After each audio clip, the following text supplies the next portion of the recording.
우리 역사로 같이 인사하겠습니다. 잘 오셨습니다. 이렇게 인사하겠습니다. 잘 오셨습니다. 네, 잘 오셨습니다. 오늘 말씀 주시는 5번째 시간으로 이제 77절에 대한 얘기를 좀 하려고 합니다. 지금까지 살펴본 절기는 유월절, 무교절, 초실절 이렇게 있습니다. 이 세 절기는 날짜가 서로 연결되어 있어서 한 절기처럼 이루어집니다.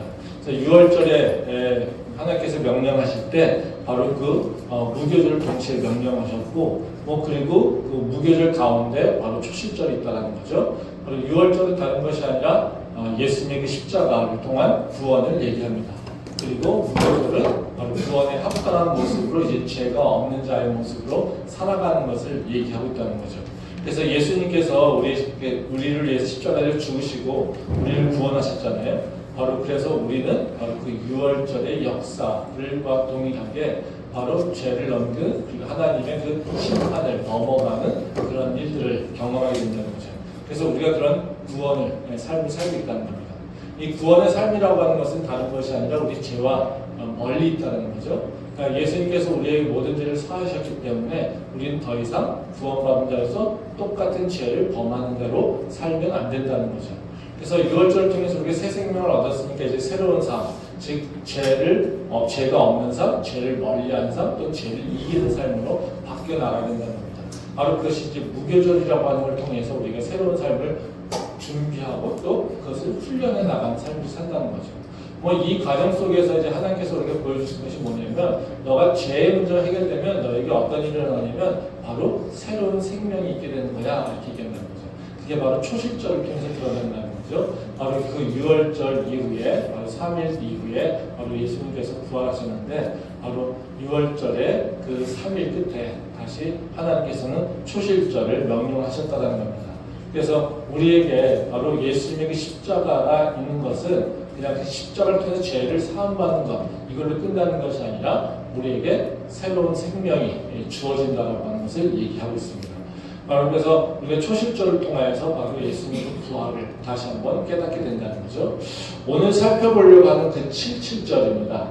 그 오늘 77절은 초실절과 연결되어 있습니다. 바로 이스라엘은 2번의 수확 기간이 있다고 얘기했죠. 바로 그 가을에 이제 우기가 시작될 때 그 보리하고 밀을 같이 이제 파종을 하게 됩니다. 그러면 보리는 먼저 수확을 하게 되고, 또 그리고 수확이 끝나면 이제 밀을 수확하게 된다는 거죠. 보리가 수확이 될 때 이것을 바로 초실절이라고 얘기하고요. 그리고 초실절이 끝난 다음에 이제 두 번째 수확기, 그 밀을 수확할 때 바로 그 77절이 해당이 됩니다. 그래서 우리가 77절 하면 우리가 지금 교회에서 기념하고 있는 절기를 얘기한다면 추수감사절로 많이 비유를 합니다. 그래서 추수감사절을 77절이 수확절이잖아요. 그래서 그 추수감사절을 77절하고 비교한다는 거죠.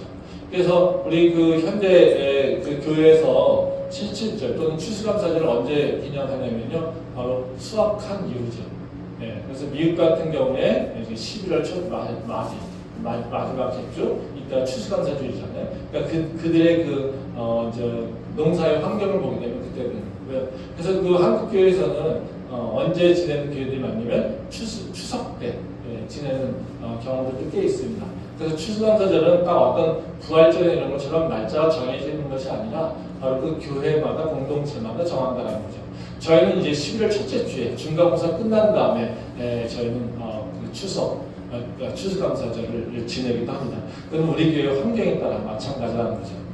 이 77절이 농사의 의미 또는 수확의 의미가 있지만, 사실은 이거는 그런 수확의 의미라기보다는요, 바로 영적 의미가 더 중요합니다.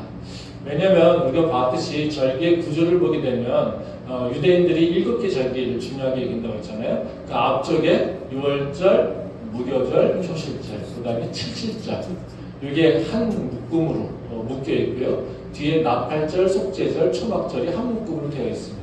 근데 이 앞쪽은 다 뭐랑 연결되면 유월절과 관련되어 있다는 거죠. 유월절은 하나님의 구원의 역사와 관련되어 있다는 겁니다. 그래서 이것은 하나님께서 이 절기 유월절을 통해서 77절까지 줬던 그 이유는 뭐냐면 유월절을 시작한다는 거예요. 유월절을 통하여서 계속 연결된다는 거죠. 그래서 유월절은 뭐예요? 우리가 새로운 생명을 얻는 것. 그렇기 때문에 이거는 영적인 우리의 새 생명을 얻는 것과 관련이 있다는 것입니다.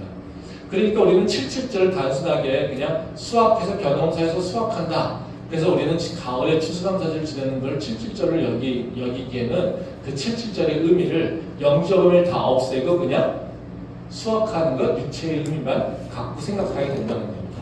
그렇지만 사실은 이 7.7절은 바로 육의 의미, 우리 환경의 문제가 아니라 바로 영적인 의미로 가야 된다는 거죠. 우리가 이 6월절을 하나님께서 이제 그 너의 새해 첫 달로 그 명령하셨잖아요. 그 이유는 뭐겠습니까? 너에게 가장 중요한 것은 뭐냐면 나와 너하고 있었던 사건을 통한 관계야 이렇게 얘기하는 거잖아요. 이게 카이로스적 시간이잖아요. 그러니까 하나님과 나하고 맺었던 시간들, 그 시간들을 내가 이제 기억하는 것이죠. 그래서 그 시간을 통하여서 우리가 하나님과 계속해서 관계를 붙잡고 하는 거죠. 우리가 이제 성경을 보게 되면 재밌는 게 뭐냐면 그 성경에 나와 있는 쭉 인물들을 흘러가는 그 삶들을 보게 되면 이 카이로스적 시간에 대한 얘기를 되게 많이 합니다. 그러니까 카이로스적 시간을 기억하는 방법은 두 가지예요. 하나는 시간을 기억하는 거고요. 또 다른 하나는 장소를 기억하는 겁니다. 왜냐하면 사건이라고 하는 게 다 그런 거잖아요. 사건이라고 하는 것은 어떤 거냐면 발생한 시기와 장소가 있어요. 누구와 함께 있잖아요. 근데 누구와 함께는 항상 하나님이니까요. 그렇죠? 그러면 우리가 기억하는 것이 누구, 언제, 누구와 함께. 그러니까 언제, 어디서 이것이 되게 중요하다는 거죠. 뭐 우리가 이제 야곱이라든가 아브라함도 마찬가지로 베델 항상 행사를 이제 이뤄가는 걸 보게 되면 하나님이 뭔가 역사를 주셨을 때 항상 거기서 예배드리잖아요. 그렇죠? 뭐 대표적으로 그렇죠. 저 야곱이 도망가서 가다가 베델에서 잠들잖아요. 그래서 막 절망하고 있다가 베델에서 하나님을 만나서 꿈꾸죠. 그리고 나서 거기서 이제 그 돌베개를 초석으로 해서 제사를 지내고 그리고 그것을 새 이름을 준다는 거죠.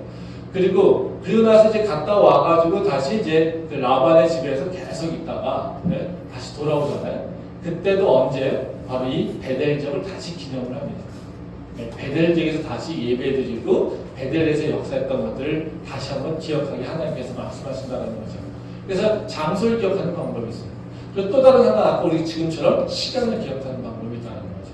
그래서 우리가 절기를 지킨다는 건 뭐냐면요. 시간을 기억함으로써 그 시간을 통해서 하나님과 나하고의 관계를 우리가 다시 한번 나에게 리마인드 시킨다고 생각하시면 됩니다.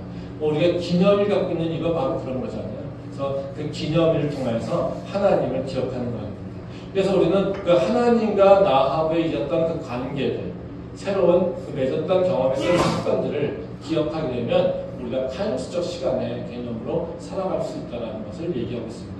그래서 우리는 구원받은 이후에 하나님과 관계하면서 내 삶에서 하나님이 역사하심을 기억하면서 지금 하나님이 나를 어느 쪽으로 인도하고 있는가라고 하는 것을 보면 된다는 거죠. 우리는 이제 신앙생활을 하면서 믿음을 가지고 그냥 나 믿고 있어 그럼 잘 살아. 나 기도하고 있어 그럼 잘 사네 이렇게 생각하잖아요. 그렇지 않아요. 그러니까 신앙은 지금처럼 하나님께서 6월절과 무교절과 초실절과 7.7절을 주시면서 우리를 계속해서 변화시키고 계세요. 그럼 다시 말하면 나도요 하나님께서 인도하실 때 그냥 목적 없이 가는 것이 아니라 계속해서 나랑 뭔가 새로운 일을 해가시면 한다는 거죠. 근데 우리는 계속해서 그 가방에 난 믿었어. 나 십자가의 일정에서 구원받은 걸 내가 확신해. 그럼 그 자리에 머물러 있는 경우가 참 많다는 거예요. 이거요 문제 있습니다.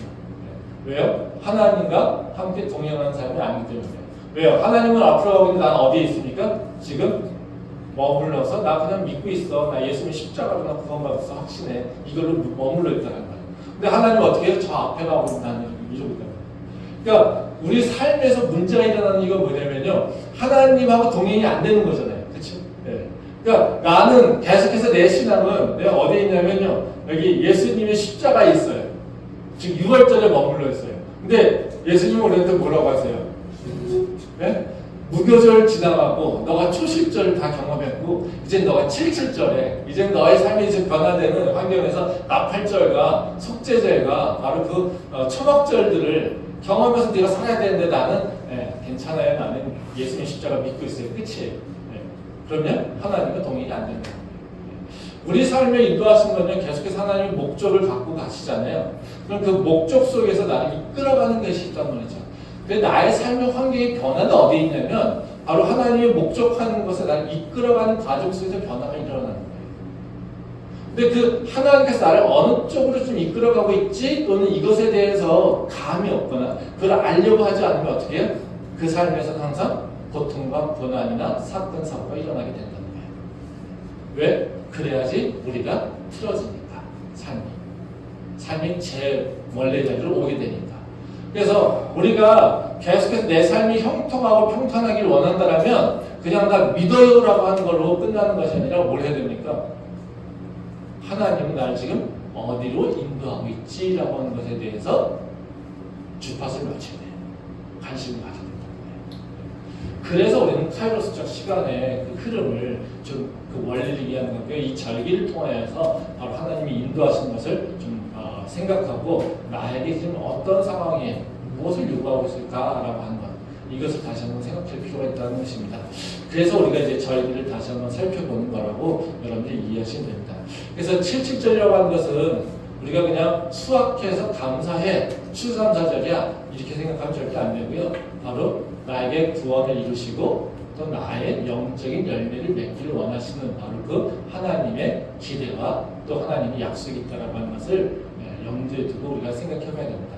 그래서 오늘 이 77절이라고 하는 사실 우리 신앙생활에서 굉장히 큰 변곡점이에요. 사실 이게 영적인 부분이 이제 절기 구조를 보게 되면 77절이 끝나잖아요. 나팔절은 이제 또 다른 의미가 좀 있습니다. 예. 근데 이 77절에서 이제 마무리되기 때문에 어찌 보면 이렇게 그 우리 신앙 삶에서 보게 되면요. 이끌어가는 과정이 물론 6월절에 엄청난 큰 사건이 이제 구원의 역사가 일어나지만요. 여기서뿐만 아니라 이제 77절이라고 하는 것에서 이렇게 딱 하나님이 또 다른 역사적 전환을 일으키는 것이 바로 77절입니다. 그래서 이 77절의 의미를 우리가 좀 잘 깨달을 필요가 있다는 것이죠. 그래서 오늘은 이제 77절에 어떤 신학적 의미가 있는지, 우리 지금 이 시대에 어떤 의미가 있는지를 생각해 보고요. 그리고 영적인 의미가 어떤 것이 있는지 한 3가지 정도 생각해 보고요. 특별히 성령님과 연결돼서 이해를 좀 해보도록 하겠습니다. 첫 번째로 이제 77절의 그 영적 의미라는 것은 뭐냐면요. 성령 강림을 예표하고 있다는 겁니다. 그래서 77절을 통해서 하나님께서는 내가 너에게 성령을 부어줄 거야 이거라는 것이죠. 그래서 이 77절은 이제 구원받은 자가 매제된 삶이 무엇인지 그리고 그 삶이 어떻게 이루어지는지에 대해서 얘기하고 있다는 것입니다. 그래서 77절은 바로 성령의 임재를 통하여서 바로 구원받은 자가 새로운 삶의 열매를 맺게 하는 바로 그 역사적 전환점이 일어나는 것. 즉 오순절 성령 강림과 동일한 모습, 그 동일한 의미를 갖고 있다는 것입니다. 말씀 보도록 하겠습니다. 레위기 23장 15절에서 16절 말씀입니다. 같이 읽겠습니다. 안식일 이튿날 곧 너희가 요제로 곡식단을 가져온 날부터 세어서 7 안식일에 수요를 세우고 7 안식일 이튿날까지 합하여 50일을 계수하여 새 소제를 여호와께 드리되. 이 말씀은 이제 77절에 대한 하나님의 규례를 얘기하고 있죠. 12절에 보면, 15절에 보면요. 요제로 곡식단을 가져온 날부터 세어서 7 안식일 수요를 채우고 이거잖아요. 이건 다시 말하면 요제로 곡식단을 가져온 날, 이건 초실절을 얘기하는 거죠. 자, 초실절에 드려야 될 제사는 요제라고 했잖아요. 근데 요제를 드리는 방법은 곡식단을 들였다가 곡식단을 들었다가 놨다 하는 제사를 지낸다는 거예요. 그래서 그때부터 이제 7주일, 그러니까 7주죠. 그러니까 7일씩 7주, 49일이잖아요. 그렇죠? 그리고 그 이튿날이니까 어떻게 해요? 50일까지 채워서 이렇게 얘기한다는 겁니다. 그래서 우리는 77절, 7일씩 때는 주가 7개의 주가 있으니까 77에 49, 그래서 77절에 얘기하고요. 그리고 날짜로 따지면 초실절 이후에 플러스 1이니까 50일이잖아요. 그러니까 50이니까 5순입니다. 그래서 순이라고 하는 10개를 한 묶음으로 얘기하는 거고요. 10개가 5개 있는 날. 네? 그러니까 열일이 5개 있는 날. 바로 그래서 오순절이라고 얘기합니다. 그래서 그 초실절, 우리 77절은 바로 초실절과 연계되어 있어서 바로 하나님께서 우리를 통해서 열매를 맺게 하시는 것. 네. 이것을 바로 우리가 77절이라고 얘기하는 겁니다. 그럼 하나님께서 우리한테 원하시는 건 뭐겠습니까? 너희가 구원받아서 새로운 삶이 시작됐잖아요. 그렇죠? 이제 새로운 삶에서 이루는 첫 번째 열매가 뭡니까? 예수님 그 부활처럼 새 생명을 얻는 거죠. 그렇죠? 그럼 또 어떻게 해요? 이제 새 생명을 가지고 사는 새로운 삶이 있죠. 그래서 우리가 매제될 삶의 모습이라는 거죠. 생명이라고 하는 것이 그냥 생명이 있으면 그냥 가만히 숨만 쉬고 있는 건 아니잖아요. 그렇죠? 생명이 있다면 뭐예요? 가만히 주저앉아 있는 거 아니라 뭘 계속해서 뭔가 만들어내고 생산적인 일을 하는 거잖아요. 그렇죠? 네. 그러니까 우리가 꽃이 겉에 봐서 죽었는지 살았는지를 알려면 어떻게 합니까? 가만히 봐서 이게 걔가 변화되고 있는지 성장하고 있는지. 그래서 때가 되면 꽃이 피고 때가 되면 어떻게 해요? 열매가 맺는지 보면 우리 알아요. 그렇죠? 근데 잎이 시간이 갔는데도 가만히 그 자리에 있어요. 그럼 못해요? 그거는 죽은 거랑 똑같다는 거죠. 그래서 우리가 생명이 있다고 한다면 생명이 새로운 생명을 우리가 예수님 십자가를 통해서 우리가 구원을 받았잖아요. 그렇죠? 생명이 우리한테 맺어졌단 말이죠. 그럼 그 생명이 또 다른 삶으로 나가서 열매를 맺어야 된다는 것입니다. 그래서 우리는 구원받은 자로서 이제는 새로운 삶을 통해서 맺어야 되는 열매가 있다는 것입니다. 말씀 한 번 더 보겠습니다. 요한복음 15장 3절부터 5절 말씀입니다. 같이 읽겠습니다. 너희는 내가 일러준 말로 이미 깨끗하여졌으니 내 안에 거하라. 나도 너희 안에 거하리라. 가지가 포도나무에 붙어있지 아니하면 스스로 열매를 맺을 수 없음같이 너희도 내 안에 있지 아니하면 그러하리라. 나는 포도나무요 너희는 가지라. 그가 내 안에 내가 그 안에 거하면 사람이 열매를 많이 맺나니 나를 떠나서는 너희가 아무것도 할 수 없음이라. 우리가 다 알고 있잖아요. 이게 예수님께서 이제 십자가를 앞에 두고 이제 요즘엔 유언과 같은 말씀이라는 거죠. 네. 그래서 이건 뭐라고 해요? 너희는 내가 알려준 말로 이미 깨끗하여졌으니, 즉 예수님께서 십자가를 통하여서 너희 죄는 다 없어졌어, 이런 얘기죠. 그렇죠? 그럼 깨끗해졌으니까 라고 하는 것은 무슨 의미예요? 너에게 새 생명이 주어졌어, 죄사함이 있었으니까. 그렇죠? 그러면 뭘 얘기하신 거예요? 내 안에 거하라, 나도 너희 안에 거하리라. 가지가 포도나무에 붙지 않으면 스스로 열매를 맺을 수 없다. 그 다음 뭘로 갑니까? 깨끗해졌다라고 선포하신다면 그 다음 뭘로 가고 있어요? 열매 맺음을 가고 있다는 거죠. 즉 깨끗함이라고 하는 게 십자가의 사건을 통해서 우리한테 주어지는 거죠. 그렇죠? 그러니까 십자가의 피를 통해서 우리가 죄를 사함받잖아요. 그럼 깨끗해졌어요. 그럼 뭘 해야 됩니까? 열매 맺는 삶을 살아야 된다는 거죠. 그래서 우리는 열매 맺어야 되는 거라는 거죠. 그래서 초실절에서는 바로 깨끗해진 것에 대한 결과물 첫 번째 열매, 생명. 그렇죠? 네. 그럼 7절은 뭐예요? 이 생명 가지고 우리가 하나님이 기뻐하시는 열매를 맺게 되는 거예요. 근데 이 열매 맺는 방법이 뭐가 있습니까? 바로 하나님이 내 안에, 내가 하나님 안에. 즉 포도나무, 가지가 포도나무에 붙어 있을 때 많은 열매를 맺는 것과 똑같죠. 그래서 우리가 50일 동안 하나님한테 잘 붙어 있으면, 그래서 뭐를 통해서요? 무교절을 통해서 훈련을 하고, 그래서 계속해서 하나님한테 잘 붙어 있으면 우리가 어떻게 해요? 네. 수학의 열매를 얻게 된다는 겁니다. 그게 바로 우리의 삶이라는 거예요. 그래서 예수님을 믿으면 우리가 어떻게 해요? 예수님께서 기뻐하신 열매를 맺어야 돼요. 그래서 내가 진짜 내 믿음이 좋은가? 라고 하는 것을 보게 되면 어떻게 평가할 수 있습니까? 나는 지금 예수님이 기뻐하시는 어떤 열매를 맺고 있는가? 또는 어떤 열매를 맺으려고 나가고 있는가? 라고 하는 생각이 드는 거죠. 우리는 그 내 신앙을 평가할 때 그냥 어떻게 평가해요? 내 삶이 그냥 평탄하고 내 삶이 좀 다 잘 되고 있으면 우리가 어떻게 해요? 내 신앙이 문제 없는 것 같죠. 그렇죠? 네. 뭐 그 대표적인 게 그거잖아요. 네. 욥기를 보게 되면 네? 그 친구들이 너 신앙 문제 있어. 너 믿음 잘못했어. 네. 왜요? 네 고통당하니까. 그럼 자기는 고통당하니까 어떻게 해요? 자기는 다 믿음이 좋다고 생각한다는 거죠. 네. 믿음 좋은 사람이 있었습니까? 거기? 아무도 없어요. 네. 그러니까 우리는 대부분 경우에 내 삶이 잘 되면, 네. 내 삶이 형통하면, 내가 큰 고난이 없으면 나는 믿음이 좋다고 생각해요. 그거 차고라는 거죠. 내가 정말 정말 진짜 신앙이 있다라고 하는데 믿음이 정말 잘 되고 있다라면 내가 뭘 평가해야 되냐면요. 나는 어떤 열매를 맺고 있는가. 나는 어떤 열매를 맺고 있는가. 기도 몇 시간 했냐? 별로 중요하지 않아요. 네. 그 기도는 왜 중요합니까? 열매 맺기 위함. 즉 내가 하나님 안에 거하려고 하는 거예요. 우리는 근데 또 기도하는 사람들 중에는 또 어떻게 해요? 내가 몇 시간 기도한 거에 되게 따지는 사람이 있어요. 또 예배 몇 번 드리고 있는가를 보는 경우가 있어요. 물론 그것도 중요합니다. 예. 우리 목사님 우리 저기 그 새가족들한테 가르치는 거 보면 저 양적 시간 되게 중요하다. 기도하는데 양 중요하다. 맞아요, 양 중요해요. 양 중요합니다. 예. 예배 중요해요. 하나님과 물리적으로 함께하는 시간이 얼마나 되냐? 되게 중요해요. 예. 그러니까 하나님을 사랑한다고 하면서 물리적으로 같이 함께하는 시간이 없어요. 그러냐? 거짓말이죠. 제가 이런 얘기 제 청년들한테 많이 하는데요. 너 사랑한다고 하면서 너한테 선물을 안 주고 너한테 시간 안 보내주면 너 만나지 마 그런 거. 네. 그거 다 거짓말이잖아요. 그쵸? 네. 이분을 사랑한다고 하면서 나 바쁘니까 조금만 참아줘? 네. 그럼 우선순위 뒤죠.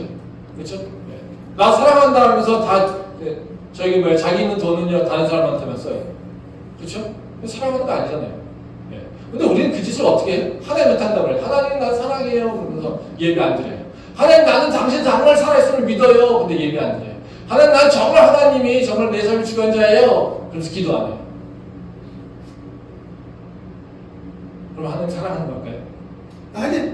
아니죠. 그거는 기본이에요. 예배 몇 번 드리고 기도 몇 시간 하는지 이게 내 신앙을 잘하고 있다 잘못하고 있다라고 얘기하는 게 아니에요. 그거는 뭐 하려고요? 열매 맺으려고 하는 일이에요. 지금 하나님께서 뭐예요? 깨끗해졌으니 너는 열매를 맺어야 돼. 근데 열매를 맺기 위해서 뭐라고요? 내가 네 안에, 네가 내 안에. 가지가 뻗어나면 붙어 있어야 맺잖아요. 그렇죠? 우리가 열매 맺기 위해서 뭐예요? 하나님하고 붙어 있잖아요. 그 붙어 있는 행동이 뭡니까? 예배와 기도와 말씀이에요. 그렇죠? 근데 우리는 열매는 생각하지 않고요. 내가 그냥 몇 시간 하나님한테 뭔가 예배드리고 있고 뭘 하고 있고 이걸로 우리는 끝난다는 거죠. 그렇죠? 네. 그래서 그걸로 우리의 신앙을 평가하면 안 돼요. 네. 매주 일 똑같이 빠지지 않고 예배드려도요. 어린 나이에 신앙을 갖고 있는 사람들이 있어요. 그렇지 않습니까? 네. 그러니까 우리는 그걸로 얘기하는 게 아니라 내 신앙은 뭐예요? 내가 하나님께서 기뻐하신 열매를 어떤 열매를 맺고 있는가. 가장 기본적으로는요. 네, 성령의 열매잖아요. 그렇죠? 네. 내 삶 속에서 사랑과 온유와 희락과 화평과 네, 오래 참음과 절제와 양성과 뭐 이런 것들이 얼마나 있는가. 네. 내가 그런 것들이 얼마나 많은 것을 내는가. 생각해보세요. 내가 매주 예배 끊이지 않고 와요. 그렇지만 내 인생이 맨날 짜증만 내요. 믿음 온전한 거 아니지. 그쵸? 맨날 난 성령 충만하고요. 네, 성령의 세례도 받으면 잘났대요. 네. 근데요, 말씀은 보지도 않고요. 그 입에서는요, 담아낼 수 없는 얘기들이 나오고요. 그쵸? 아, 나 성령 받았으니까 성령 잘 알고 있어. 교만이 있고요. 이런 거는 신앙 아니에요. 믿음 아니에요. 그런 열매 맺는 사람 아니에요. 기도한다고 하면서 다른 사람 비방하고 이런 게 너무 많지 않습니까? 네. 내 모습에서 그런 모습들만 나오고 있다면 어떻게 해요? 열매 맺는 사람 아니에요. 그건 절대로 열매 맺는 사람이라고 얘기할 수 없어요. 아멘. 내가 나를 잘 보려면 나는 내 모습을 성찰하면서 나는 어떤 열매를 맺고 있는가, 내가 무엇을 향하고 있는가 봐야 돼. 그래서 우리는 그런 열매를 맺어야 된다는 거죠. 그래서 하나님께서 기뻐하신 열매를 맺어야 된다는 것을 우리가 77절에서 가장 기본으로 얘기한다는 거죠. 그러면 77절에서는 우리의 열매 맺기 위해서 하나님께서 뭐라고 계십니까? 성령의 강림을 우리에게 행하신다는 거예요. 바로 그 오순절에 어떤 일이 일어났습니까? 예수님이 부활하신 그 승천하신 일이 성령의 강림의 역사가 일어나지 않습니까? 그렇죠? 네. 바로 하나님께서 77절을 명하신다. 네? 똑같이 모순절에 성령의 강림이 있었다는 겁니다. 그러면 그 77절은 이 신약 시대에 와서는 우리한테 뭐로요? 성령을 세례를 주셨고요. 그 성령의 세례를 통해서 우리는 어떻게 열매 맺는 삶을 가게 된다는 거죠. 그래서 하나님께서 우리한테 주시는 건 뭐냐면 첫 번째 새로운 생명, 두 번째 성령의 세례. 이걸 통해서 우리가 삶에서 하나님이 기뻐하시는 열매를 맺게 하신다는 겁니다. 바로 이것이 바로 77절에 우리에게 주시는 하나님의 교훈이며 또 하나님의 사건이라고 하는 것을 우리가 기억할 수 있습니다. 그러면 우리가 이 오순절 성령 강림을 통해서 많은 열매가 맺어지잖아요. 그렇죠? 예. 그래서 우리가 성령의 세례를 통해서 우리한테 무엇을 어떤 열매를 맺는가, 맺기를 원하신가, 이걸 좀 우리가 좀 볼 필요가 있겠죠. 우리가 성령 세례하면 되게 오해도 많잖아요.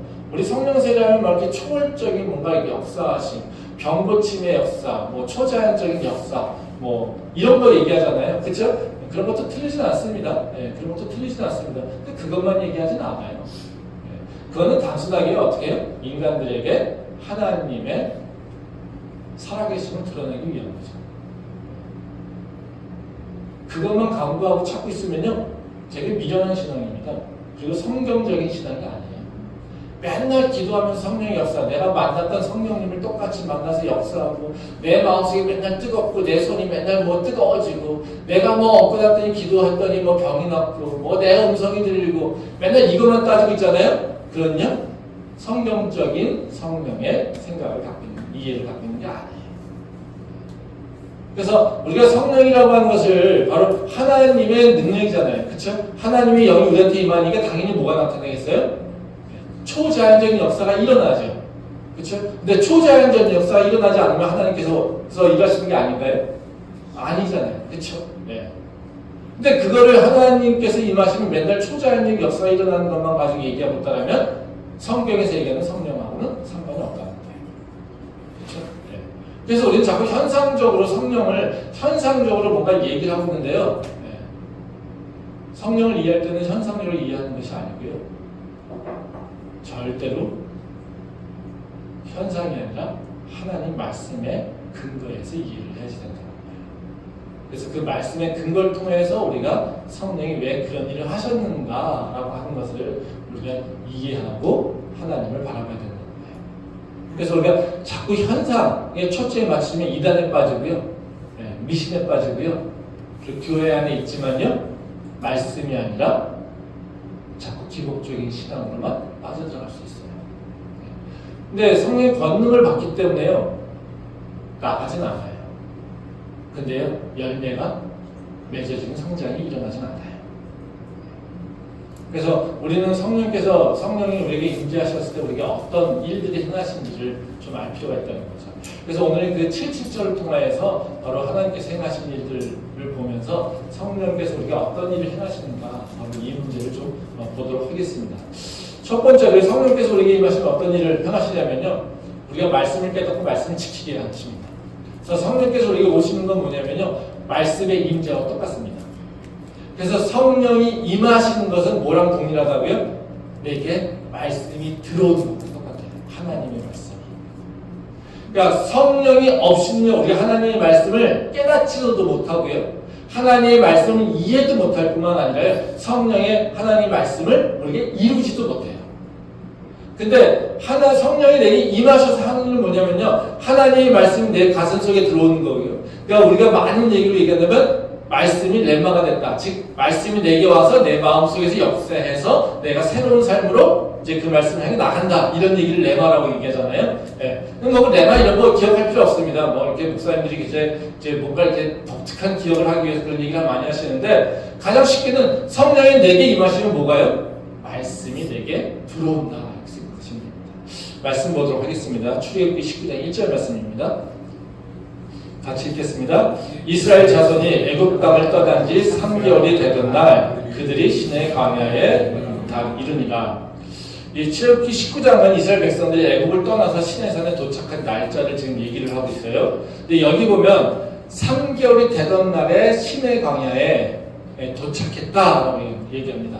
즉 시내 광야는 뭐예요? 시내산이 있는 곳이겠죠? 그렇죠? 네. 시내산이 있는 곳은 바로 모세가 하나님께 올라가서 율법을 십계명을 받은 것. 네, 이것이죠. 그러면 그것을 언제 받았냐를 생각해 이걸 알 수 있겠죠. 그렇죠? 네. 이거 끝난 다음에 하나님께서 이제는 내게 올라와 그렇게 얘기하신다는 거죠. 그래서 십계명을 받는 그 시기를 얘기하고 있어요. 그러면 이게 이제 언제냐라고 하는 게 중요한 건데 여기 3개월이 되던 날 이렇게 얘기하고 있잖아요. 네? 그러면 여기 보면 3개월이라고 하는 것을 두 가지로 해석이 가능합니다. 하나는 출발부터 애굽에서 출발한 것부터 해서 3개월 되는 날, 즉 90일이 지나는 날. 그렇죠? 네. 그렇게 해석할 수 있잖아요. 네. 그리고 또 어떤 건 어떻게 되냐면요. 여기에서 세 번째 달이 지나가는 날. 그렇죠? 그러면 1월달, 2월달, 3월달. 그렇죠? 네. 그러면 뭐 어떻게 되겠어요? 3개월이 되던 날이니까 어떻게 되겠어요? 3월 1일 이렇게 얘기하겠죠. 네? 그래서 이제 여기서 뭐 이제 해석이 여러 가지인데요. 그러니까 우리 저 개역 개정에는 그냥 3개월 되던 날, 그래서 좀 모호하게 되어 있죠. 근데 유대인들은 그 77절을 언제 하냐면요, 바로 요 두 번째 의미, 즉 3월 1일 개념으로 이해한다는 거죠. 그러니까 다시 말하면 시내산의 시내광에 딱 도달하면 뭐게 6월절 이후에 어떻게 해요? 3월의 첫째 날, 3월 1일이에요. 그럼 며칠 되겠습니까? 약 45일 정도 되겠죠. 그렇죠? 왜? 15일 날 6월절이잖아요. 그렇죠? 네. 15일이 6월절이었죠. 그러니까 한 달 지나 그 1월 달이 그러면 15일이잖아요. 그렇죠? 30일로 잡으면 그리고 2월 달이 30일. 그럼 45일이죠. 그렇죠? 네. 그러면 약 시내산에서 율법을 받는 날은 어떻게 되겠습니까? 약 오고 가고 하면 어림자가 50일 정도 된다는 거죠. 네. 그러면 이 오순절이라고 하는 날짜가 오게 되는 것은 뭐겠어요? 바로 모세가 하나님한테 십계명을 받는다. 이스라엘 백성들에게 말씀이 들어온다는 이해한다는 거죠. 그래서 유대인들이 지금 77절에 하는 그 행위들은 뭐냐면요, 토라를 읽는 겁니다. 그러니까 모세오경을 읽는 거죠. 그러니까 77절에 왜? 77절에 모세가 십계명을 받았기에 우리는 다시 그것을 기념하여서 토라를 읽어내는 것. 그래서 하루 종일 바로 그 토라를 읽는다는 거예요. 그래서 여러 그 신학적인 논쟁도 있긴 하지만 많은 경우에는 바로 이 두 번째 가설, 즉 3월 첫째 날, 즉 3월 1일에 시내 광야에 도착했다라고 얘기한다는 거죠. 그러면 바로 그 오순절이라고 하는 시간에 바로 하나님께서 모세에게 말씀을 주셨다라고 얘기한다는 겁니다. 이 율법이라고 하는 게 어떤 의미가 있습니까? 우리한테 우리가 갖고 있는 율법의 생각, 그건 뭐냐면 법전이죠. 법전은 두 가지 기능을 하게 됩니다. 하나는 어떻게 행동해야 돼라는 거고요. 또 다른 하나는요, 너 행동이 옳은지 그른지 다시 판단하자 이겁니다. 우리가 무슨 수행하고 하면 어떻게 해요? 네? 뭐 지난번에 오성에서 뭐 그 지하차도 했더니 뭐 봅니까? 규정 보잖아요. 그죠? 규정 꺼내가지고 공무원이 잘했느니 못했느니 이런 얘기 하잖아요. 그러면 공무원은 이걸 지키지 않았으면 어떻게 해요? 너 일 잘못했네 이거잖아요. 그렇죠? 너가 이렇게 한 게 맞는 건데 그 규정이 이렇게 써 있는데 안 했다 이런 얘기잖아요. 그래서 규정이라고 하는 건 두 가지 의미죠. 하나는 어떻게 네가 행동해야 될지 알려주는 거고요. 그리고 어떻게 해요? 너 행동을 다시 반추해서 평가해야 되는 것이죠. 그래서 우리에게 하나님의 말씀이 내게 들어왔다라고 하는 것은 어떤 거냐면요, 바로 우리는 아무 생각 없이 사는 것이 아니라 내 기준 따라 사는 것이 아니라 하나님의 말씀을 기준으로 삼아 살아가는 삶으로 바뀐다는 겁니다. 말씀 보도록 하겠습니다. 사사기 17장 6절 말씀입니다. 같이 읽도록 하겠습니다. 그때에는 이스라엘에 왕이 없었으므로 사람마다 자기 소견에 옳은 대로 행하였더라. 이 사사기 말씀인데요. 사사기가 어때요? 말씀이 무너져서 이스라엘 백성이 고통당하는 날이잖아요. 그래서 사사를 보내서 또 구원하시고, 또 사사가 또 죽고 나면 또 이스라엘 백성을 범죄해서 또 다시 또 다른 사사를 보내주시고 이런 거잖아요. 근데 그 사사기라고 하는 거 어디 뒤에 있습니까? 여호수아 뒤에 있죠. 즉 여호수아가 죽은 이후에 사사 시대가 일어나죠. 즉 말씀의 기준이 없어서 모든 사람이 어떻게 살아가면서 자기 속에 넣는 대로, 자기 뜻대로, 네가 생각하는 게 정답이야 이거잖아요. 교회에서 이러면요 하나님한테 얻어맞습니다. 그렇죠? 세상에서 어떻게 해요? 내 생각이 옳아. 내가 생각하는 게 정답이야. 그렇죠? 교회에서는요 그렇지 않아요. 교회에서는 공동체 룰도 그래서 중요해요. 교회가 요새 청년들이 교회 안 나오는 이유가 시험하는 게 많다고 얘기를 하잖아요. 칭칭시험. 왜 그럴까요? 물론 윗사람도 어른도 틀리겠죠. 관습에 매어진 부분도 있습니다. 근데 어떻게 해요? 자기 뜻대로 자기 생각이 옳다고 생각하는 마음이 있습니다. 그렇다면 그 공동체는 뭘까요? 말씀의 기준이 없다는 거예요. 사실 적어도 말씀을 서로 생각하지 않는다는 거예요. 논쟁이 있거나 이견이 있으면 어떻게 해요? 말씀에 따라서 누가 옳은지를 생각해야 돼요. 세대 차이가 일어나는 게 있을 수 있죠. 그렇죠? 말씀의 해석이 다를 수 있으니까요. 왜냐하면 문화적 해석이 있잖아요. 근데 자기 생각이 옳아? 그래서 싫다? 이거는 틀린 얘기예요. 사실. 교회 안에서 내가 다른 생각이 있다라고 하는 건 뭐예요? 나는 다른 생각이 있는데 하나님 말씀에 비춰보는 그게 시작이 돼야 되는 거예요. 그래서 교회가 좀 이상해요. 이건요 틀린 얘기라는 거예요. 그래서 자기 소견을 따라서 살아가는 것, 이것은요 이방인의 생각이에요. 우리는요 언제나 뭐예요? 원칙이 있다라는 거예요. 그럼 내가 어떻게 할지 몰라? 그럼 뭐예요? 원칙을 다시 들여다보는 거예요. 그게 우리가 해야 될 일이라는 거예요. 또 하나 말씀 보겠습니다. 아모스 7장 7절부터 8절 말씀입니다. 같이 읽도록 하겠습니다. 또 내게 보이신 것이 이러하니라. 다림줄을 가지고 쌓은 감 곁에 주께서 손에 다림줄을 잡고 서섰더니 여호와께서 내게 이르시되 아모스야 내가 무엇을 보느냐. 내가 대답하되 다림줄이나이다. 주께서 이르시되 내가 다림줄을 내 백성 이스라엘 가운데 두고 다시는 용서하지 아니하리라. 이스라엘 백성들이 막 담을 쫙 쌌어요. 그랬더니 하나님께서 뭐라고 하세요? 야 하늘에서 다림줄 쭉 내리신다. 또 다림줄 쭉 펴가지고 성벽이 이 다림줄이 잘 맞춰서 짰는지를 보겠다는 거예요.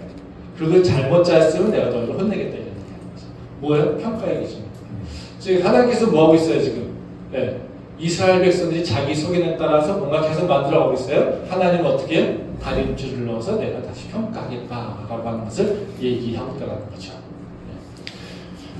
우리는 세상 사람과 구별되는 것, 당연히 첫 번째 뭐예요? 예수를 믿는 거예요. 그렇죠? 근데 나 예수 믿어, 나 달라, 이건요 충분하지 않아요. 난 예수를 믿기 때문에 나는 너랑 다른 생각하고 그 다른 방식으로 행동해 이거예요. 제가 맨날 그런 얘기 하잖아요. 예수 믿는다고 하면서 나 회식 안 해, 나 술 안 먹어. 그래서 딱 숫자 높으면 어떻게 해요? 뭐 그거 옳지 않다는 얘기가 아닙니다. 근데 그 짓 하기 전에 뭐 하라고요? 평소에 혼자 가서 손해봐야 된다는 거죠. 세상 사람과 똑같이 살면서 더 이익 보려고, 더 많은 걸 가져가려고, 더 싸우고 난리쳐요. 그런데 뭐라고 하면 나 예수 믿거든? 그럼 저라도요 한 대 때리고 싶어요. 근데 믿지 않는 사람은요 한 대가 아니라 두 대로 펴시겠죠. 그렇죠? 맨날 세상에서 그러고 사니까 크리스찬들이 욕먹는 거 아니겠어요? 그렇지 않습니까? 우리가 달라. 나 예수 믿어가 아니라 예수 믿기 때문에 나는 다른 행동을 하는 거예요. 이게 되게 어려운 얘기입니다. 저도 이거에 자유롭지 못해요. 그렇기 때문에 우리는 두려운 마음을 사는 거죠. 그래서 우리한테는요 어떤 거냐면요, 하나님이 믿었어요. 그러면 우리한테 뭐가요? 말씀이 들어와 있는 거예요. 말씀은 어떻게 해요? 우리 삶의 기준이 되는 거예요. 우리가 어떻게 살아야 돼? 내가 항상 뭘 할 때요? 어떻게 살아야 될까를 계속해서 말씀에 비춰보는 거예요. 이 말씀이 없을 때는 어떻게 해요? 그냥 자기 소견대로 자기 생각대로 살아가는 거예요. 그는 어떻게? 이방인들의 삶이라는 거죠. 이방인들의 삶. 근데 77절에 오순절에 하나님께서 이스라엘 백성들에게 행하신 일은 어떻게 해요? 십계명을 주셨다는 거예요. 그리고 오순절에 우리에게 또 성령께서 임재하셨죠. 그럼 뭐라고 연결됩니까? 십계명이 이스라엘 백성들이 들은 것과 바로 성령이 우리에게 임재하는 것과 동일한 거죠. 그래서 이 성령의 강림이 일어난 이후에 제자들은 어때요? 말씀을 들고 세상에 나가서 설교하죠. 그렇죠? 네. 그래서 그들이 선포한 건 다른 것이 아니라요, 예수님의 복음을 선포하기 시작했다는 거예요. 그래서 우리 믿는 자들에게 있어서는 어떻게 해요? 네. 말씀이 있다는 거고요. 그 말씀은 성령이에요. 즉 성령께서 우리에게 임하지 않으시면 사실 조명해 주지 않으면 우리가 말씀 이해가 안 돼요. 근데 자꾸 오해하고 문자적으로 해석하는 이유는 뭐였어요? 뭐 그 틀린 얘기는 아닙니다. 문자적으로 성경을 해석한다? 틀린 얘기는 아니에요. 네, 그런 노력 필요해요. 그건 무슨 얘기예요? 성경을 쓸데없이 상상하지 않는다는 거예요. 근데 문자적으로 성경이 해석하는 건 틀릴 때가 있어요. 이거를 문자적으로 해석하면요, 영적인 의미를 깨닫지 못할 때가 있어요. 근데 성경은 어떻습니까? 영의 글이에요. 육체의 글을 얘기하는 게 아니라요, 영성의 글이라는 거죠. 성경이 이해가 잘 안 되는 이유는 뭐냐면요, 영적인 의미와 육적인 의미가 다 섞여 있어요. 그래서 또 영적인 의미를 육으로 표현합니다. 그게 성육신이잖아요. 그렇죠? 예수님께서 우리에게 오셨잖아요. 하나님이 우리에게 임재하셨어. 이게 뭐예요? 예수님을 통하여서. 말씀대로 우리에게 오셨을 때요, 우리의 육체의 것을 표현을 해요. 비유를 표현하거나 이런 것도 다 그거예요.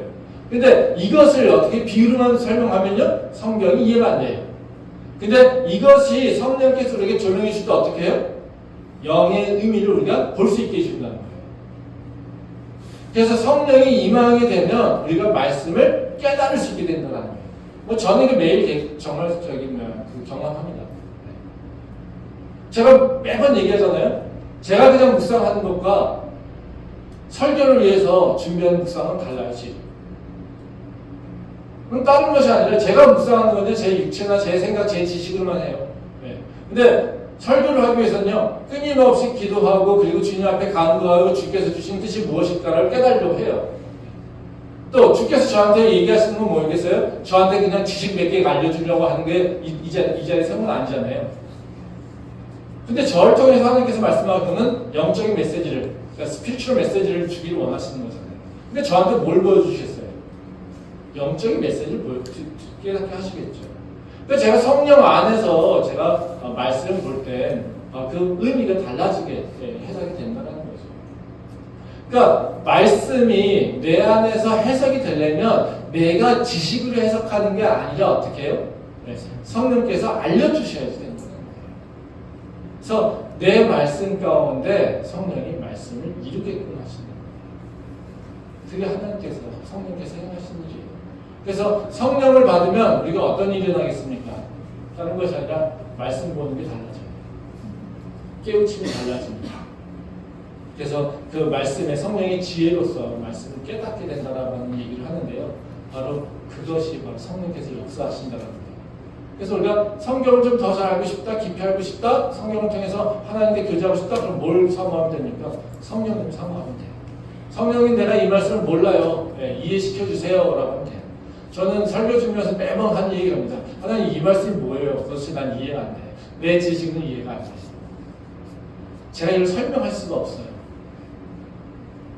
저 깨닫지 못하니까요. 그 기도를 가장 많이 해요. 그때 하나님께서 저한테 깨달을 수 있도록 저의 삶에서, 저의 모습 속에서 제 생각과 제 지식을 다시 쓰시는 거죠. 그래서 제가 다시 깨우치게 된다는 거예요. 그래서 우리가 성령께서 행하시는 일은요, 다른 것이 아니라 내게 말씀이 들어오게 하신다라고 하는 것을 우리가 기억하면 좋겠습니다. 그래서 그 성령, 하나님의 말씀을 더 깊이 알기를 원하신다면 다른 것이 아니라 성령을 사모하시면 됩니다. 그런 사모함이 우리가 소망합니다. 두 번째로 성령께서 우리에게 행하시는 건 뭐냐면요, 우리의 신앙을 성장하게 하세요. 그러니까 우리가 이제는 모습과는 다르게요. 새로운 모습 자꾸 나가야 된다는 거예요. 근데 방향성은 어떤 거냐면요. 처음에는요. 하나님 나 살려주세요. 하나님 나 복 주세요. 하나님 내게 형통케 해주세요. 하나님 내한테 뭔가 좋은 걸 주세요. 이런 신앙을 이런 신앙을 갖게 됩니다. 근데 성령께서 우리한테 원하시는 어떤 거냐면요. 이런 신앙이 아니라 하나님을 증언하는 자, 예수 그리스도의 증언하는 자로서 우리를 바꾸는 모습으로 우리를 성장케 하신다는 거죠. 말씀 보도록 하겠습니다. 레위기 23장 15절부터 17절 말씀입니다. 같이 한 목소리 읽도록 하겠습니다. 안식일 이튿날 곧 너희가 유제로 곡식단을 가져온 날부터 세워서 7 안식일에 수요를 채우고 7 안식일 이튿날까지 합하여 50일을 계수하여 새 소제를 여호와께 드리되 너희의 처소에서 10분의 2 에바로 만든 떡 2개를 가져다가 흔들지니 이는 고운 가루에 누룩을 넣어서 구운 것이요 이는 첫 요제로 여호와께 드리는 것이라. 이게 이제 77절 규례인데요. 77절 규례는 이제 하나님께서 이스라엘 백성들에게 초실절과 다른 열매, 다른 재물을 요구하세요. 그러니까 초실절에서 어떻게 해요? 곡식단이에요. 즉 다시 말하면 수확을 해서 그냥 있는 것, 그러니까 하나님께서 주신 거잖아요. 그러니까 곡식단을 그대로 둔다는 하나님께서 열매 맺게 하셨어요. 열매 맺은 걸 뭔가 변형시키지 않아요. 그냥 그거를 통째로 잘라다가 하나님께 드리는 거예요. 이게 초실절에 드려야 되는 재물이에요. 근데 70절에는 그 열매가 아니라 가공된 열매를 원하신다는 거예요. 그러니까 뭘 원하시냐면요. 여기 보면 16절에 보면 새 소재를 너한테 내게 가져오라 이런 얘기잖아요. 그 새 소재는 뭐냐면요. 떡 2개를 가져다가 흔들죠. 처음에 초실절은 뭐요? 그냥 아무런 가공이 없는 것, 그렇죠? 우리의 노력이 하나 들어있지 않은 것, 그냥 하나님께서 열매 맺은 걸 그대로 꺾어다가 하나님 감사합니다 이거죠. 그렇죠? 근데 77절은 어떻게 해요? 이거를 가지고 빻고 가루를 만들고 그거를 쪄서 떡을 만들어서 우리가 드린다는 거예요. 그렇죠? 그러니까 우리 초실절은 어떤 거라서요? 생명이잖아요. 우리가 생명을 만들어낼 수는 없죠. 그렇죠? 그 생명은 어떻게 하나님께서 주신 것이 그냥 나한테 오는 거예요. 거기에 우리가 뭐를 만들 게 없어요. 그렇죠? 네. 그러니까 초실절은 어떻게 해요? 하나님께서 주신 거 참 감사합니다. 저희는 그냥 받아요. 받아서 이게 내게 됐네요. 하나님 감사합니다 이거죠. 네. 여기는 내가 뭔가 하는 일이 아무것도 없어요. 그러니까 하나님께서 주신 생명 그냥 받는 거예요. 그리고 감사합니다. 그리고 끝나는 거예요. 네. 근데 77절은 어떻게 해요? 하나님께서 새로운 생명 말씀을 주셨네요. 그쵸? 말씀 주셨으니까 어떻게 해요? 그 말씀을 가지고 내가 뭘요? 삶을 사는 거예요. 그래서 삶을 살아서 어떻게 해요? 하나님께서 기뻐하시는 새로운 열매를 갖다 드리는 거예요. 이게 다르죠. 그쵸? 그러니까 이게 77절에 드는 열매라고 하는 뭐냐면요. 내 삶의 열매예요. 내 삶에서 나타나는 열매고요. 내가 노력하고 내가 뭔가 수고해서 그 믿음으로 그 말씀을 따라서 드러내는 맺어지는 열매라는 거예요. 이게 바로 77절의 열매라는 거죠. 그래서 이거는 그냥 단순하게 뭔가 정해져 있는 것이 아니라 내 삶에서 그런 일들이 노력을 통해서 내가 삶을 통해서 내가 하나님 말씀을 해석하고 내 안에 소화해내서 이걸 드러내는 게 바로 77절의 열매라는 거죠. 그러면 그 사이 여러 가지인데 그 끝단은 뭐겠습니까? 목적으로 예수 그리스도의 증언자가 서는 거라는 거죠. 말씀 보도록 하겠습니다. 출애굽기 19장 4절부터 6절 말씀입니다. 같이 읽도록 하겠습니다. 내가 애굽 사람에게 어떻게 행하였은가? 내가 어떻게 독수리 날개로 너희를 업어 내게로 인도하였음을 너희가 보았느니라. 세계가 다 내게 속하였나니 너희가 내 말을 잘 듣고 내 언약을 지키면 너희는 모든 민족 중에서 내 소유가 되겠고 너희가 내게 대하여 제사장 문화가 되며 거룩한 백성이 되리라. 너는 이 일을 이스라엘 자손에게 전할지니라. 이 말씀을 이렇게 보다 보면 무슨 말씀이 자연히 생각납니까? 좀 앞서 봤던 요한복음 15장 말씀이 생각나는 거죠. 그렇죠? 거기 보면 뭐라고 써있습니까? 5절을 보면 세계가 다 내게 속하였나니 너희가 내 말을 잘 듣고 내 언약을 지키면 너희는 모든 민족 중에서 내 소유가 되겠고 이런 얘기죠. 그렇죠? 네. 예수님께서 제자들에게 뭐예요? 내가 너 안에, 너가 내 안에. 그럼 너에게 열매를 맺어. 이런 얘기 하시잖아요. 그쵸? 네. 여기 똑같죠? 네. 너희가 내 말 잘 듣고 내 언약을 지키면 너희 음식 중에 내 소유가 될 거야. 너희가 내 안에 들어오게 될 거야. 이런 얘기잖아요. 그쵸? 네. 근데 그러면 그 다음에 얘기했은 게 뭐예요? 너희가 내게 대하여 제사장 나라가 된다. 그리고 거룩한 백성이 되니라. 우리가 어떻게 된다는 거예요?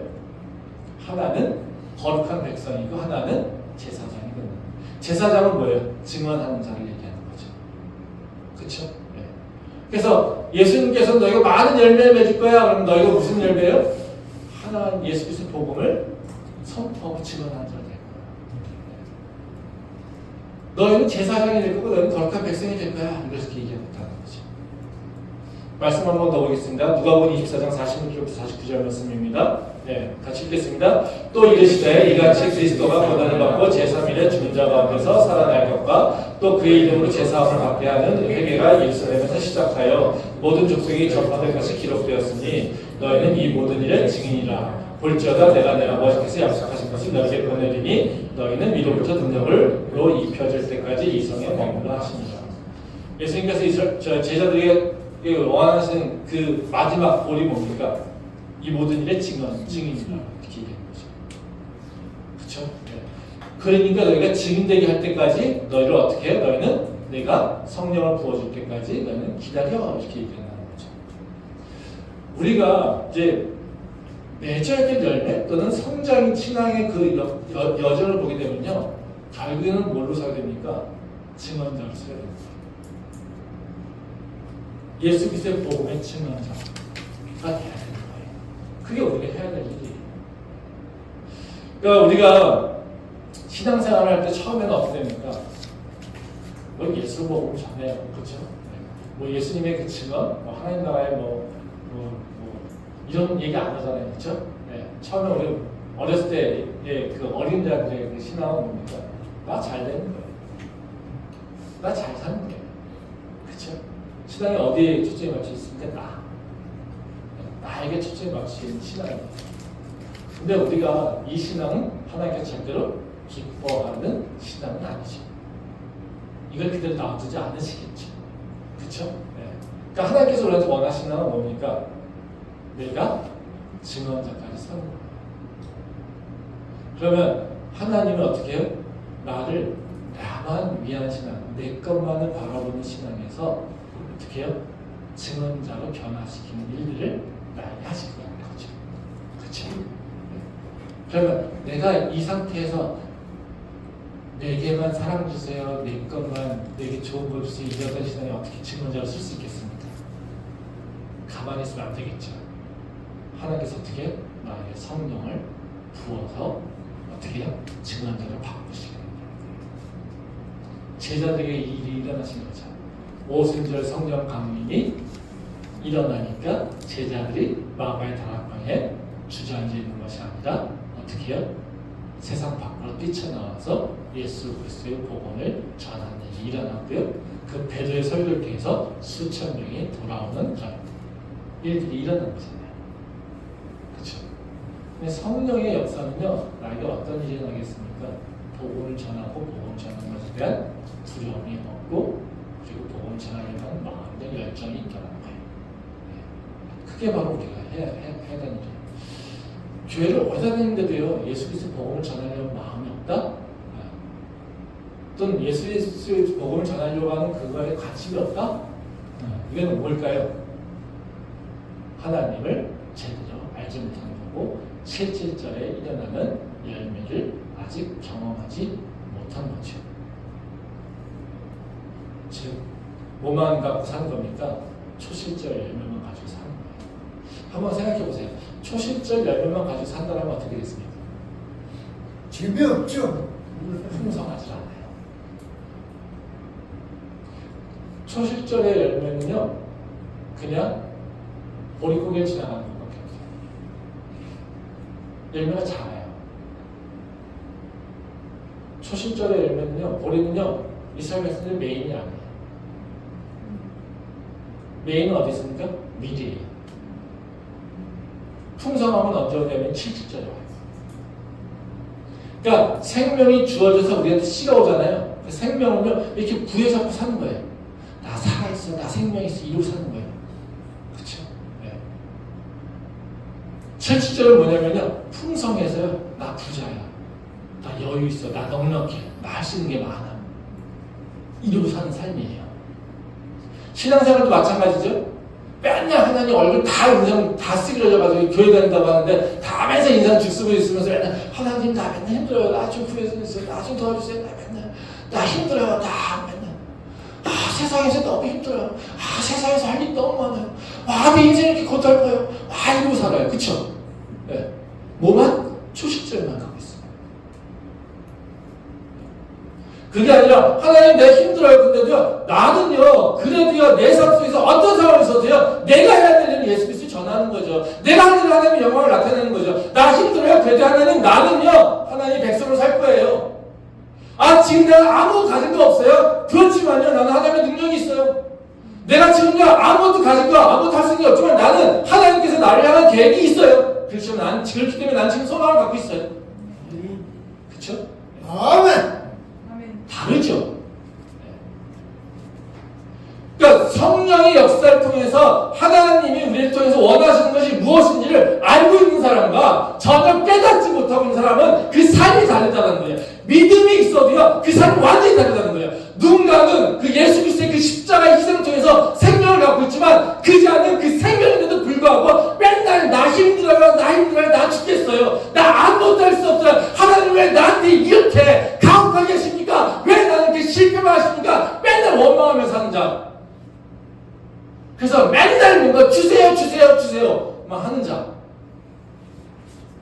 이런 모습을 살게 된다는 거예요.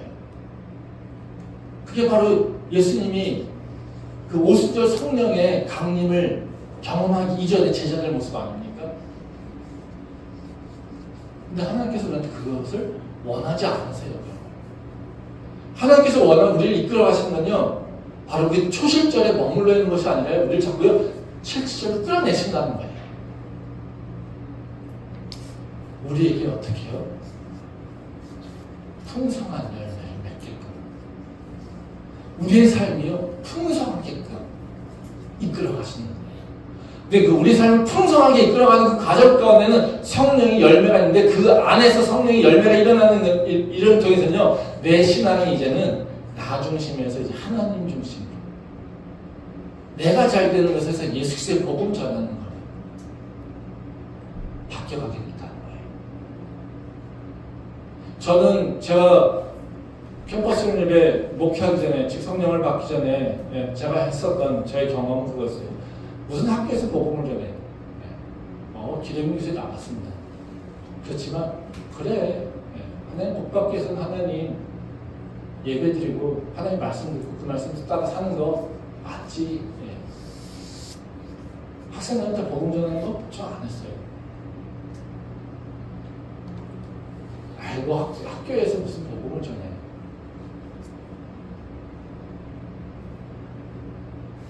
근데 제가 캠퍼스 예배에서 와서 바꾼 건 뭐냐면요. 내가 어느 상황 가든지 기회를 찾아서 복음을 전할 수 있는 기회를 본다는 거죠. 그러면 저의 그 삶의 모습을 저는 고백하건데 그 전에 삶은 편했을지 모르겠습니다. 육체적으로. 근데 그 삶은요. 절대로요. 풍성하지 않았어요. 맨날 세상에 쫓겼어요.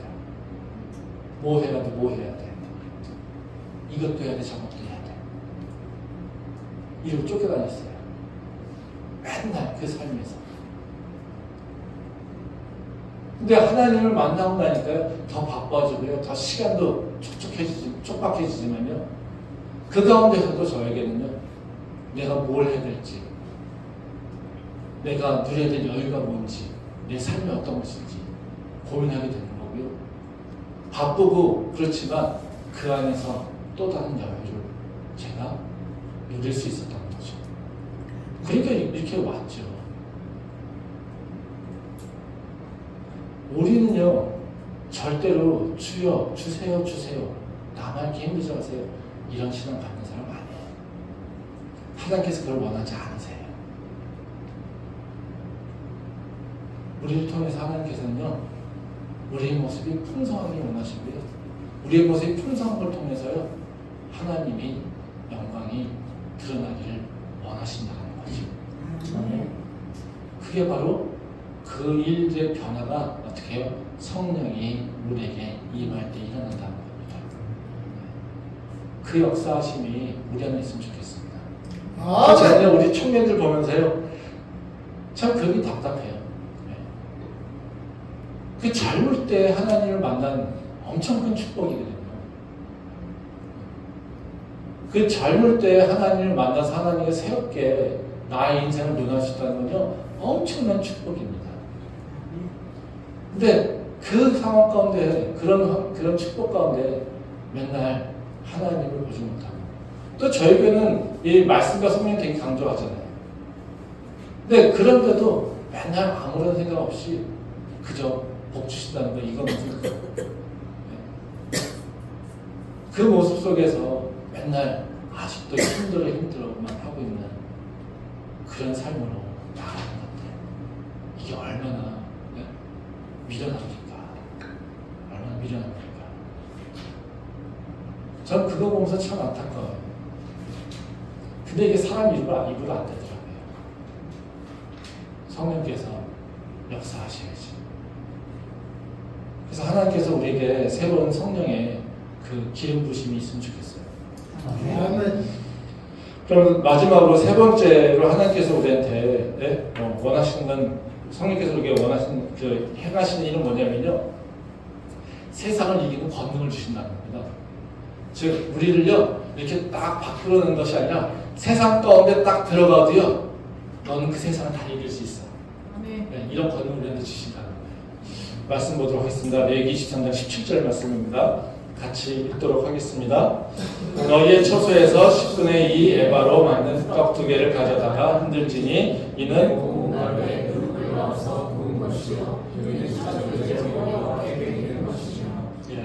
이 말씀 이제 아까 본 대로 77절 제물에 대한 길이잖아요. 여기서 근데 재밌는 일이 있습니다. 여기서 뭐냐면 떡을 만들어요.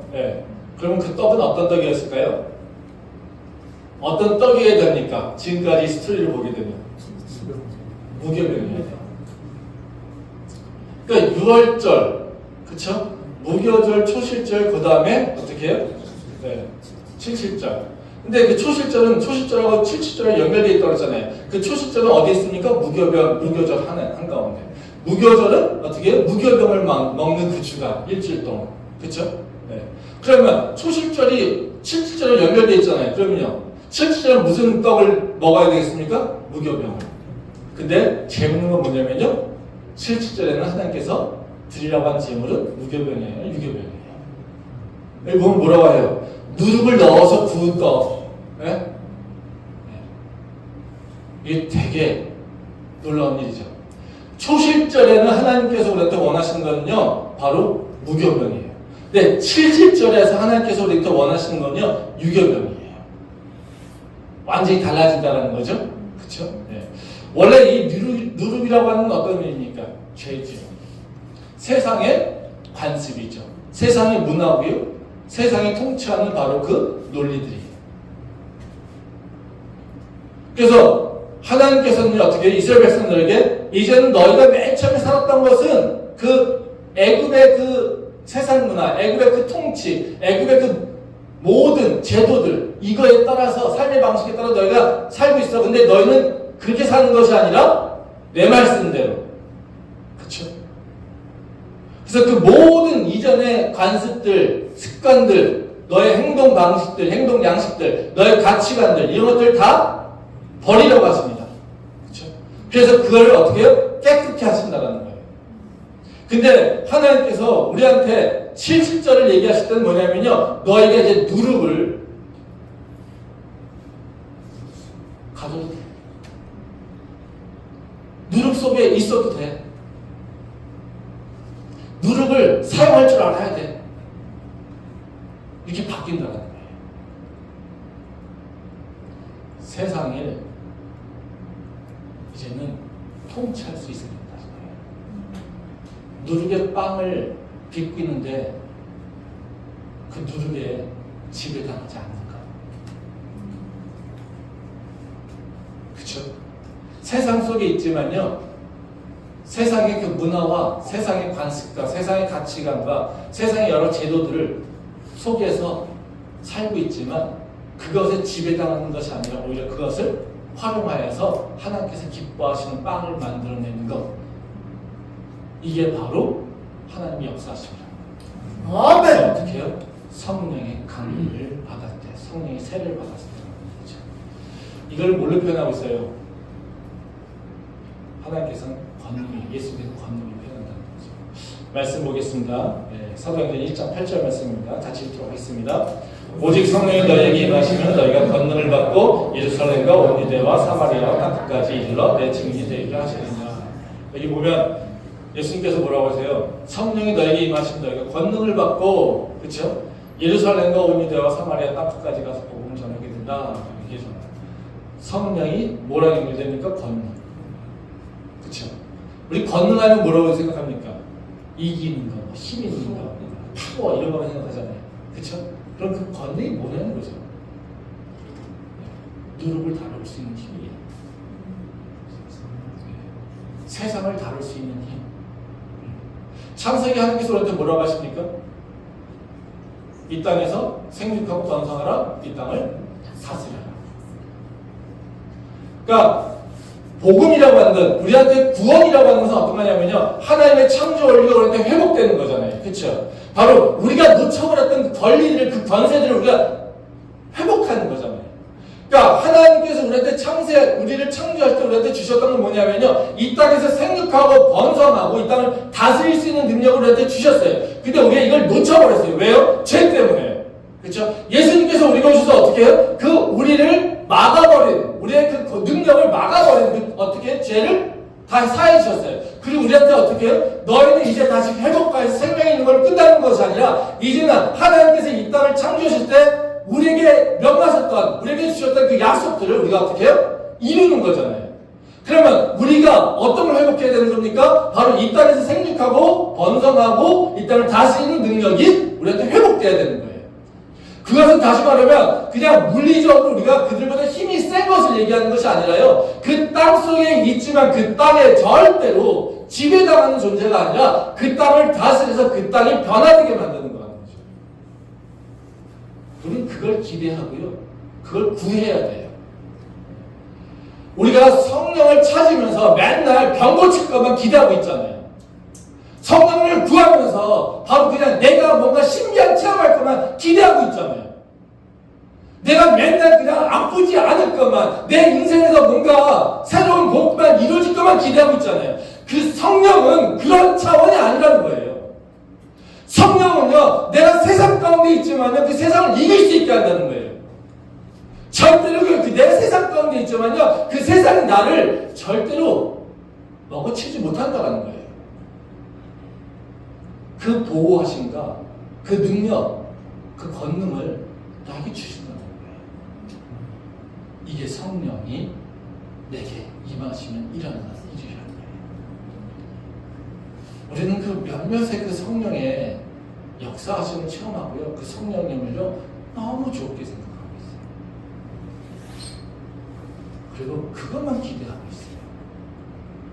그래서 하나님께서 7절을 통하여서 예표하신 그 성령의 강림, 이것이 얼마나 우리한테 풍성한 삶을 약속하시고 그걸 기대하고 있는데, 우리는 그 성령을 받았는데도 불구하고 이 풍성한 삶으로 나가는 것이 아니라요, 더 붙잡힌 또 다른 어둠으로 끌려가는 그런 모습으로는 성령을 이해하는 경우가 참 많다는 거죠. 그러면 우리 그런 얘기 하지 않아요? 우리가 성령이 이겨나면 항상 교회에서는 어떻게 해요? 한 사람은 성령 받아야 된다, 한 사람은 성령 필요 없어 말씀을 해요. 그렇죠?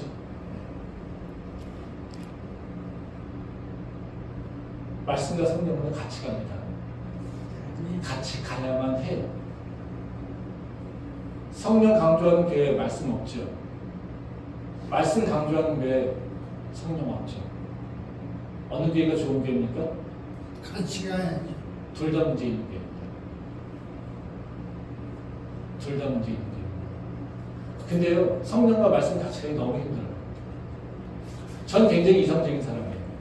전 신앙생활 하는데도요, 제 이성으로 이해하면 잘 하나님 앞에 나가지 못해요. 그리고 하나님 나갈 때도요, 이성적으로 깨닫게 해달라고 요구 많이 해요. 그럼 그렇다고 제가 성령을 인정 안 합니까? 아니요. 저는 성령이 초월하시는 역사, 제 생각을 뛰어넘는 역사는 저 인정해요. 그래서 제 신앙에서 항상 문제는 뭐였냐면 보면은 말씀과 성령을 어떻게 조화시키죠. 근데 이 조화라는 건 정말 어려워요. 성령만 강조하면 성령 삶을 열심히 하면 그게 편해요. 왜요? 성격이 다르거든요. 성령 사역이 뜨거워요. 감정적이에요. 말씀은요? 말씀 사역은요? 차가워요. 이성적이에요. 색깔이 다릅니다. 완전히. 그래서 이 성령의 사역과 바로 말씀의 사역이 같이 공존한다는 건 정말 어려운 거예요. 근데요, 우리가 그렇게 하기는 어렵죠. 근데 우리는 두 가지를 기대하면 돼요. 그 나머지는 하나님께서 하세요. 우리는 말씀을 열심히 읽는 게 우리가 해야 될 일이에요. 말씀을 이해하려고 하는 게 우리가 해야 될 일이에요. 또 하나는요, 우리가 성령을 사모하는 게 우리가 해야 될 일이에요. 아멘. 그러면 하나님께서 성령을 주시든 우리에게 기름을 부으시든 그걸 통해서 말씀을 깨닫게 하시는 거죠. 두 개의 선택이 아니라요, 두 개가 다 필요합니다. 두 개가 조화롭게 일어날 때 우리 신앙이 건강해질 수 있어요.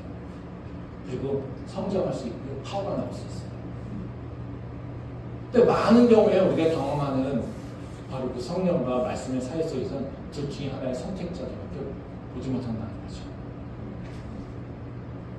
신앙에 있어서요, 이 두 가지가 균형이 되어 있을 때 올바른 기도와 올바른 삶을 나갈 수 있습니다. 왜요? 기도도요, 성령의 사역을 통해서 일어나요. 말씀을 통하여서 기도가 일어나요. 복음 전하는 거요, 성령의 권능을 통해서 우리가 일어날 수 있어요. 근데 전하는 건요, 말씀이에요. 이것이 바로 성령과 말씀이 우리 안에 하나 있을 때, 이건 두 개가 하나입니다. 오늘 말씀처럼 십계명과 바로 그 7.7절이 통하지 않습니다. 말씀과 성령이 같이 가야 되는 거예요. 이걸 취사선택하는 건 아니라는 거죠. 그래서 두 개가 함께 갈 때 우리의 삶에서 하나님께서 진짜 원하시는 그 삶들이, 그 열매들이 맺어질 수 있다는 거예요. 우리 교회도 보면요, 저도 마찬가지고요. 이게 말씀 강조하다 보면 말씀을 이렇게 가요.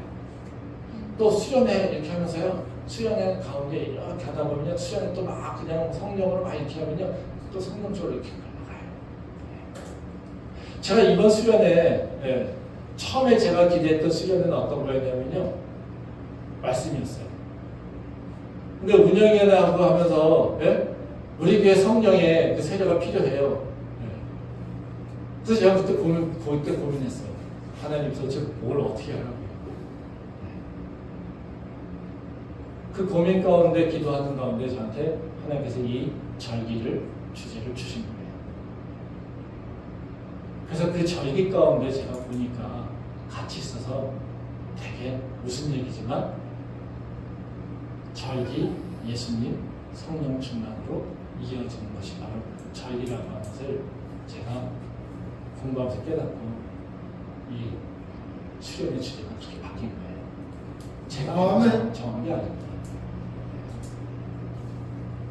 하나님께서는 우리한테 문제가 있어서 기도하시면요, 주세요. 길을 열어주세요. 그것이 초자연적 역사로 일어나는 경우도 있겠지만 홍해바다 역사도 일어나지 않습니까? 근데 생각해보세요. 홍해바다가 맨날 갈라집니까? 아니. 이스라엘 백성들에게? 아니. 40년 살면서 말할 수 없는 역사가 언제 일어납니까? 이스라엘 백성들을 놀랍게 하는 역사가 얼마나 일어납니까? 몇 번 안 일어나요. 근데요, 맨날 역사하시죠. 만나요. 근데요, 맨날 역사하신 하나님을 바라보면서 이스라엘 백성들 어떻게 합니까? 하나님이 있나? 그쵸? 역사와 기적은요, 매일 일어나는 그 역사와 기적이 우리 인식되지 않죠. 그래서 우리는 그걸 놓쳐버려요. 그게 감정이에요. 그래서 성령의 사역은 우리 감정과 되게 연결되어 있어요. 그래서 솔직히 나쁜 성령의 사역자들은, 성령 사역하는 사람은 감정 터치를 많이 하죠. 그래서 나중에 보면 성령 사역인지 이게 감정의 역사인지 내 통곡인지 이게 잘 안 되는 경우가 많아요. 왜냐면 성령의 역사심이 감정과 연결되어 있기 때문에. 그래서 사기 많이 치죠, 솔직하게. 그래서 눈물 찔찔 흘리면 다 성령 역사한 걸 생각하잖아요. 그렇지 않아요. 내 감정에 빠지는 경우도 있어요. 내게 오신 것이 성령이라고 한다면 내 삶에서 변화가 일어나야 돼요. 내가 눈물 찔찔 흘렸는데 그 다음에 똑같아요. 갔더니 딱 성령 찬양 집회 갔다가 막 누가 앞에서 기도하고 나니까요. 내가 눈물 흘리면서 나도 기도했어요. 그랬더니 내 안에 마음이 있었어요. 근데 내 집에 들었더니 엄마가 화가 나. 엄마한테 온갖 소리 다 퍼져요. 성령 역사입니까? 아니요. 네? 그건요, 영화 보는 거랑 똑같아요. 공연장 가서 소리 보는 거랑 똑같아요. 성령은 그렇지 않아요. 왜? 성령은요, 우리의 감정을 통해서 우리가 만나시거든요. 근데 성령은요, 우리의 감정을 통해서 역사하시는 이유가 있어요. 왜냐면요, 성령이 우리에게 변화를 일으키려면 우리 감정의 변화를 일으켜야 돼요. 왜 말씀과 이 성령의 역사가 같이 필요하냐면요, 우리 삶을 바꾸는 건 어떤 거냐면요, 우리가 바꿔가려면 뭐예요? 내 발을 떼야 돼요. 그 발을 떼면 내 삶이 바뀝니까? 아니요. 이걸 견고하게 유지해 가야 돼요. 그러면 우리 삶에서 나를 움직이는 건 뭘까요? 감정일까요? 이성일까요? 감정이죠. 근데 내가 움직인 걸요, 계속해서 날 끝까지 끌게, 즉 영어로 얘기하면 스탠드 패스트하게, 네가 견조하게, 견고하게 거기에 쓰는 건 뭘까요? 말씀이에요. 말씀입니다. 그래서 성령 사역만 경험하고 나서요, 말씀이 없으면요, 갔다가 불 꺼지는 거예요. 근데 성령 사역이 없으면 움직이지 못해요. 왜요? 생각과 말씀이라고 하는 거는 계속 계산만 해요. 계산은요, 발을 띄지 못해요. 그래서 하나님께서는 우리한테 성령으로 역사에서 내 감정과 내 이성과 내 모든 걸 통제하시는 거예요. 그래서 뭘로 가요? 움직이게끔 하세요. 근데 움직여서 바이러스를 딱 틀린다면 그걸 가게끔 하고 날 끝까지 나를 계속해서 붙잡고 가는 건 뭡니까? 말씀이에요. 그래서 우리 삶이 내가 이 자리에 있다가 하나님께서 기뻐하실 때는 증언자를 쓰는 과정에서는 어떤 역사가 필요하냐면 두 가지 역사가 필요한 거예요. 성령의 역사로 내가 방향성을 트는 거고요. 그 틀어서 그 끝까지 붙잡고 가는 거는 약속하신 그 말씀이에요. 그래서 우리는 그 특성을 좀 이해할 필요가 있어요. 저도 목사님들 집회 많이 갔죠. 근데요, 이 두 가지를 얘기해 주는 분이 별로 없어요. 성령은 맨날 뚫겨. 사람 혼미케 만드는 감정.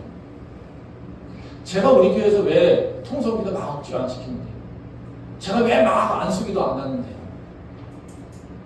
사람 혼미케 하고 싶지 않아서. 그런 방법으로 성령 만나러, 하나님 만나러 저는 원하지 않아요. 막 혼미케 해가지고 내 감성 막 불러일으켜서 뭔가 터트리는 거. 무당 맞잖아요.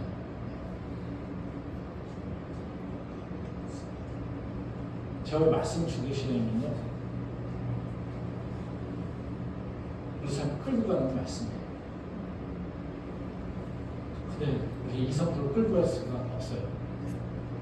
사랑한다는 걸 기억함으로써 우리가 끝까지 사랑할 수 있어요? 아니죠. 그렇죠? 사랑하는 사람들 사이에서도요, 끝까지 그 사랑으로만 갈 수 없잖아요. 사랑한다는 그 약속 때문에 우리 끝까지 갈 수 있어요? 아니, 못 가요. 뭐가 필요합니까? 끊임없이 사랑한다는 고백이 필요해요. 끊임없이 사랑하는 감정적 교감이 필요해요. 그게 성령님과 교통이에요. 아멘. 기도를 통해서 일어나는 거죠.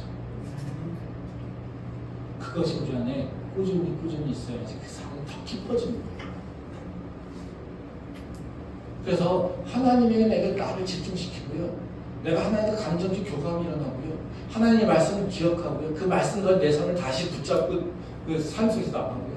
이런 것들이 끊임없이 반복돼서 나가는 거예요. 그러면 나도 모르는 사이에 올라가다가 또 신앙의 레벨이 올라가고. 그래서 언제까지요? 이제는 단단한 걸 먹을 때까지 고난도 이겨낼 수 있는, 고난에도 불구하고 그 안에서 기뻐할 수 있는 믿음으로 바뀌어나가는 거예요. 그게 하나님께서 우리를 이끌어 가시는 거죠. 오늘 시간이 많이 지났지만 사실 오늘 그 설교의 핵심은 사실 성령의 사역과 관련이 있습니다. 그래서 오늘은 시간이 지났지만요, 기도 좀 하려고 합니다. 네. 그래서 다른 기도 하려고 하지 않아요. 딱 한 가지 기도. 성령의 내게 임하여 주시옵소서. 우리의 성령을 받는 방법은 뭐가 있겠습니까? 구하고 자꾸 두드리라는 겁니다. 산상순에 나오는, 야, 네가 밤에 친구가 왔는데 그 친구가 어려워서 음식을 구하면 나가